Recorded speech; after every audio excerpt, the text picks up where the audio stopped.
जय श्री कृष्णा। आज हम सुनेंगे दशा माता के व्रत के दिनों में कही जाने वाली कथा। एक राजा की रानी बहुत ही कोमल थी। वो फूलों की सेज पर सोया करती थी। एक दिन सेज में कच्ची कली बिछ गई, जिससे रानी को नींद नहीं आई। राजा ने पूछा, प्रिय, आज तुमको नींद क्यों नहीं आती? तो रानी बोली, आज सेज में एक कच्ची कली रह गई है, वही मेरे शरीर में गड़ती है। उसी समय दीपक हंसा। राजा ने दीपक से प्रार्थना की, हे दीपक देव, आप क्यों हंसे? उस ज्योति स्वरूप दीपक ने उत्तर दिया, अभी तो रानी कच्ची कली के कारण ठसकती है, कल सवेरा होते ही जब सिर पर बोझा ढोएगी तब क्या होगा? राजा ने पूछा कि क्या मेरे देखते मेरे जीते जी ऐसा हो सकता है? तब दीपक ने उत्तर दिया, हाँ। उसकी ऐसी भविष्यवाणी सुनकर राजा ने अपने मन में कहा कि देववाणी असत्य नहीं हो सकती, रानी को अवश्य बोझा ढोना पड़ेगा। परंतु ये हो सकता है, यदि मैं इसको जीते जी समुद्र में बहा दूं तो ये बोझा ढोने से बच जाए, क्योंकि जब समुद्र में वह डूब जाएगी तब बोझा कौन ढोएगा? राजा ने उसी समय रानी से कहा, चलो हम तुमको तुम्हारे पीहर भेज जाए। रानी तैयार हो गई। तब राजा ने उसे संदूक में बिठाकर नदी में बहा दिया। वह नदी समुद्र में ऐसी जगह जाकर मिलती थी जहाँ उस राजा के बहनोई का राज्य था। समुद्र से मोती की सीपें निकाले जाने का राजा का ठेका था। रानी का संदूक बहता हुआ जब वहाँ पहुँचा तब राजा ने मल्लाहों को हुक्म दिया कि संदूक को मेरे सोने के कमरे में रख दिया जाए। राजा के शयनागार में संदूक पहुंचते ही रानी ने सुना कि राजा ने उसे समुद्र में पाया।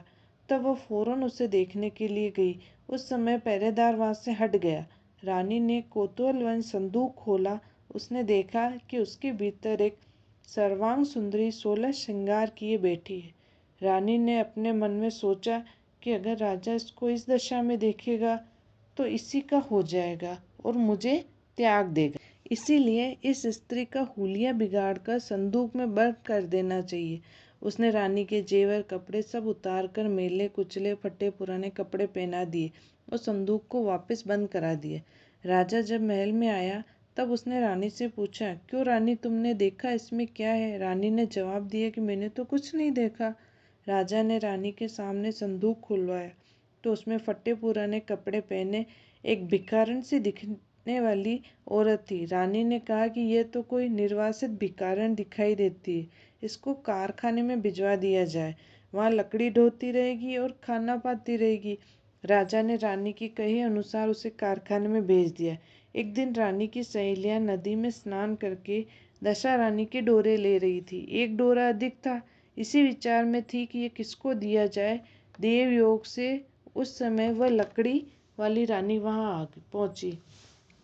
उन्होंने उससे कहा कि बहन, यदि तुम कोई नीच वर्ण वाली नहीं हो तो हमारा डोरा ले लो। रानी ने कहा कि मुझे डोरा लेने से इनकार नहीं है, परंतु मुझे तो खाने भर को मिलता नहीं, इसकी पूजा कैसे करूंगी?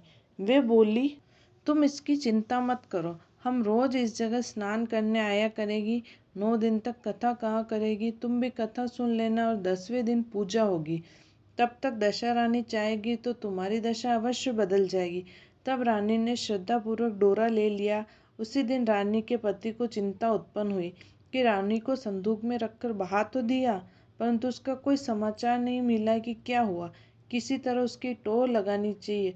इसलिए राजा नौका पर सवार होकर नदी द्वारा यात्रा करता हुआ अपने बहनोई के यहाँ पहुंचा। जब वह लेटने लगा तब बहन से बोला कि मेरे हाथ पैर में बहुत दर्द है, किसी सेवक को बुला दो। तब उस रानी ने लकड़ी ढोने वाली भिखारन को बुलाकर हुक्म दिया कि तू मेरे भाई के पैर दबा दे। वह बड़े संकोच में पड़ गई। उसने तो अपने मन में संकल्प लिया था कि वह कभी परपुरुष का शरीर कैसे छुए। मजबूरन उसको स्वीकार करना पड़ा। राजा के पैर दबाते दबाते रानी को उसके पाँव का पदम दिख पड़ा। रानी चुपचाप रोने लगी और उसके आंसू राजा के पैरों पर टपक पड़े। तब उसने पूछा, क्यों रे दासी, तू रोती क्यों है? तू मुझे अपना भेद बता, मेरे कारण तुझे किस प्रकार की हानि नहीं पहुंचेगी। तब वह बोली कि जैसा पदम आपके पैर में है वैसा ही मेरे पति के पैर में था। पहले के दिनों की बात याद आने से मुझे रुलाई आ गई।